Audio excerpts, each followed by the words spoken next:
제가 이 보이차를 찍기 한 이틀 전이죠. 시진핑 주석의 경고 메시지가 나왔다. 이게 그냥 끝이다.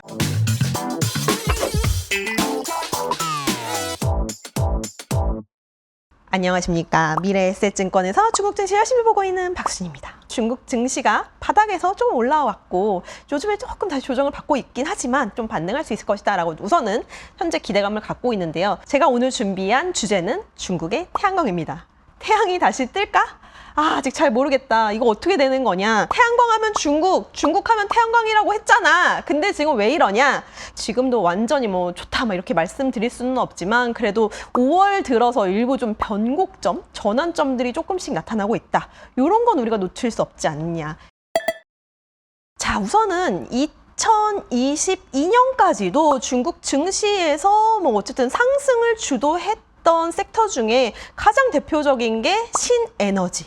그 안에 들어가 있는 게 2차 전지나 태양광 쪽이었죠. 그런데 뭐 그렇게 좀 잘 갔던 태양광이 도대체 무슨 일이길래 2023년부터 이렇게 많이 빠지고 지금 하염없이 바닥을 모르고 밑에 지하실을 뚫고 내려가고 있느냐. 에 대해서 그 배경에는 이런 것들이 있는 것 같아요. 공급 과잉이 이어지다 보니까 또 그 기업들끼리 경쟁 심화. 또 경쟁을 하려면 또 어떤 경쟁을 해야겠어요. 또 결국에는 가격을 서로 낮춰가면서 사실 좀 좋은 경쟁은 아니죠. 이런 현상들이 지금 최근 한 1, 2년 사이에 계속 펼쳐졌다라는 점입니다. 뭐 미국의 관세 이슈 이런 것들도 분명히 있긴 했지만 제가 봤을 때는 우선 중국 내부 산업의 문제가 굉장히 컸다라고 보시는 게 더 좋을 것 같고요. 중국의 폴리실리콘 생산량을 한번 살펴보면 뭐 꾸준히 늘어나긴 했는데 2021년부터 되게 그 성장 속도가 굉장히 급격하게 늘어납니다. 특히나 2022년부터 2023년까지는 2배 이상 늘어나요. 그러니까 생산량 자체가 갑자기 그 산업 내에서 2배로 늘어나니까 공급이 확 늘어나는 거고 그러다 보니 공급량이 쏟아져 나오는 것, 수요 대비해서 공급량이 많아지다 보니까 결국에는 그 수요보다 그러니까 그걸 다 팔기 위해서 가격을 싸게 계속 낮추고 하는 그 움직임들이 중국 태양광 산업을 억눌렀던 것이다. 최근 10년 동안 이 가격 추이가 어떻게 되는지 그래프만 봐도 스펙타클합니다. 보시면 그 2022년부터 2023년에 공급량 2배로 늘릴 거야 하는 시기에 정말 폭등했다가 바로 그냥 밑으로 내리꽂는 모습들. 그러니까 어쨌든 원자재 단의 지금 가격이 이렇게 요동치는 상황이고 가격이 쭉쭉쭉쭉 떨어지다 보니까 그 뒷단의 밸류체인의 가격들도 인하되는 그런 모습들이 펼쳐지고 있다서 사실 이 정도면 바닥이 아닌가라고 생각했던 부분들마저도 그 마지노선마저도 계속 뚫고 지하실로 내려가고 있다라는 게 지금 중국 현지 상황입니다. 그러다 보니까 어떻게 되겠어요? 중국의 태양광 기업 실적이 악화됩니다. 우선 2023년까지는 그래도 버틸만 했었다. 그런데 2024년 1분기 실적을 보니까 뭐 통위, 융기실리콘, 뭐 중앙반도체, 진코솔라 매출액이 그래도 조금 그래도 꽤 나쁘지 않은 거 아니야? 라고 보기에는 이 매출 성장률 자체가 다 마이너스 성장을 했어요. 자, 그리고 순이익 같은 경우에는 이렇게 바닥을 꺾고 적자를 내는 기업들도 보이기 시작한 거죠. 5월 이제 중순, 5월 한 20일 정도부터 이제 조금씩 이 산업 내 움직임들이 포착이 됩니다. 첫 번째는 태양광 고품질 발전 좌담회를 실시했다고 합니다. 중국의 대표 에너지국 같은 대표 기관부터 이런 대표 기업들 있잖아요. 그래서 모여서 우리가 이제 이렇게 하면은 고품질 발전할 수 없어. 굉장히 심각한 문제야라고 얘기를 했거든요. 그래서 이런 얘기가 나올 때 이제 정부 차원에서 어떤 조치들이 좀 나오지 않겠나라는 기대감이 좀 형성이 됐고요. 그런데 딱 제가 이 보이차를 찍기 한 이틀 전이죠. 이제 여기서 시진핑 주석의 경고 메시지가 나왔다. 이게 그냥 끝이다.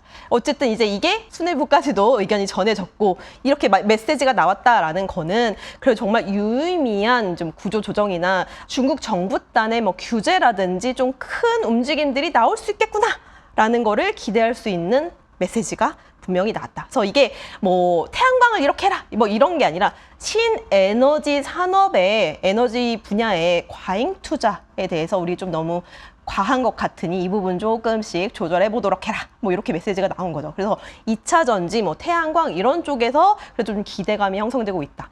그리고 여기에 이제 시진핑 주석이 얘기한 바로 또 다음 날 이제 중국의 국무원에서 2024년부터 2025년까지 우리가 이제 2년 남았는데 에너지 절약도 해야 되고 탄소 배출 감소 행동 계획을 해야 되겠어. 그래서 각 산업별로 뭐 공급량을 좀 줄일 수 있는 건 더 늘리지 마.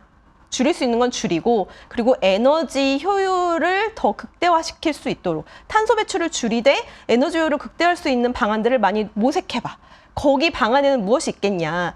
결국에는 태양광이든 어쨌든 재생에너지 많이 써라. 좀 이런 메시지들이 계속 나오고 있다. 그래서 이게 5월 한 20일부터 한 열흘 사이에 쭉쭉쭉쭉 나온 중국 정부의 좀 큰 움직임들이다. 그러다 보니까 지금 기대하는 것들은 지금 앞에서 보셨던 이런 중국의 폴리실리콘부터 다양한 지금 공급 과잉 이슈들이 이제는 조금씩 조정돼서 뭐 당장 모든 기업들이 막 구조조정이 되지 않다고 하더라도 향후 1, 2년의 시간을 두고 우리가 우려했던 공급 과잉 이슈는 조금씩 해소되지 않을까라는 기대감이 형성된다라는 점을 계속 꾸준히 주목해 보시면 좋을 것 같아요. 시진핑 주석부터 이런 메시지들이 나오고 있다라는 거는 도대체 이 기업 안에 어떤 지금 이 포화 상태인지가 저는 좀 궁금했거든요. 세상에 중국 태양광 산업 관련해서 이제 등록했던 기업들의 숫자를 찾아봤더니 2023년 기준으로 약 24만 개 정도 되더라고요.